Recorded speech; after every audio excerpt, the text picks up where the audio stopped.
কথা হবে recycle content নিয়ে। ফেসবুক রিসাইকেল কন্টেন্ট নিয়ে। রিসাইকেল কন্টেন্ট ফেসবুকে আপলোড করে অনেকে হাজার হাজার লক্ষ লক্ষ ডলার উপার্জন করে ফেলছেন। রিসাইকেল কন্টেন্টটা কি? রিসাইকেল কন্টেন্ট আপনার পেজ বা প্রোফাইলে আপলোড করতে পারবে কিনা, এই বিষয় নিয়ে আজকে কথা বলবো। তো ভিডিওটা যাদের কাছে ভালো লাগবে অবশ্যই শেয়ার করে অন্যকে দেখার সুযোগ করে দিবেন। তো জানা যাক রিসাইকেল কন্টেন্ট কাকে বলে। যে ভিডিওগুলো পাবলিশ হয়ে গেছে, যে ভিডিওগুলো আপলোড হয়ে গেছে, মনে করেন ফেসবুক, টুইটার, ইউটিউব, ইনস্টাগ্রাম এবং চাইনা অ্যাপসে যে ভিডিওগুলো অলরেডি পাবলিশ আপলোড হয়ে গেছে, ওই ভিডিওগুলো বিভিন্ন অ্যাপসের মাধ্যমে আপনারা কাটিং করে অর্ধেক করে বা কাটিং না করে আপনাদের পেজ বা প্রোফাইলে পাবলিশ করে দিচ্ছেন। মূলত ওই ভিডিওগুলোকে রিসাইকেল কন্টেন্ট বলে। তো রিসাইকেল কন্টেন্ট আপনার পেজ বা প্রোফাইলে আপনি আপলোড করতে পারবেন কিনা, আপলোড করে এখান থেকে আপনার ডলার ইনকাম করতে পারবেন কিনা। এখন ইতিমধ্যে ফেসবুক থেকে নোটিশ করছে এই ধরনের কন্টেন্ট আপনি কখনো পেজে বা প্রোফাইলে আপলোড করে আপনি এখান থেকে উপার্জন করতে পারবেন। আপনি যদি উপার্জন করেন হাজার হাজার টাকা উপার্জনও করে ফেলেন, আপনার পেজটা যত বড় হবে, যখন ফেসবুক আপনার পেজটাকে রিকভারি করবে, যে কোনো সময় আপনার মনিটাইজেশন রিস্ট্রিক্ট দিয়ে দিবে এবং আপনার মনিটাইজেশনটা নিয়ে নিতে পারে।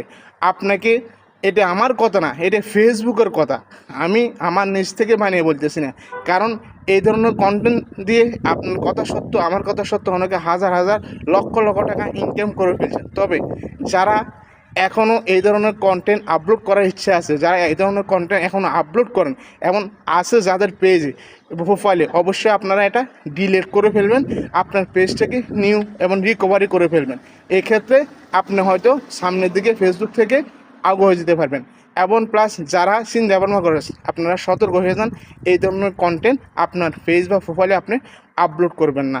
যেমন আপনি মনে করেন এই প্ল্যাটফর্মে আপনাকে যদি বেশিক্ষণ দীর্ঘ সময় বছরকে বছর টিকে থাকতে হয়, আপনাকে অবশ্যই নিজের কন্টেন্ট দিয়ে এই প্ল্যাটফর্মে টিকে থাকতে হবে, নিজের অরিজিনাল কন্টেন্ট দিয়ে।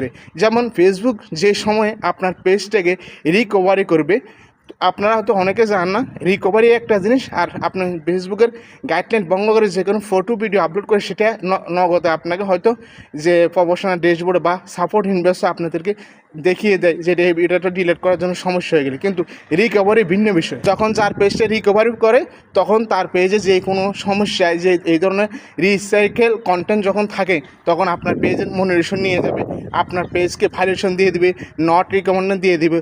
তো যেমন মনে করেন 10 দিন সুরের 1 দিন গৃহস্থের, বাংলা একটা কথা আছে। তাই আপনারা অবশ্যই সাবধান হয়ে যান, নিজেকে কন্টেন্ট ক্রিয়েটর হিসেবে ফুটিয়ে তুলুন, নিজের ভিডিও ফেসবুকে আপলোড করার চেষ্টা করুন, নিজের মোবাইলে ধারণ করা ভিডিও ফেসবুকে আপলোড করুন। আপনি এই প্ল্যাটফর্মে টিকে থাকতে হলে অবশ্যই আপনাকে নিজের অরিজিনাল কন্টেন্ট দিয়ে আপনাকে এই প্ল্যাটফর্মে টিকে থাকতে হবে।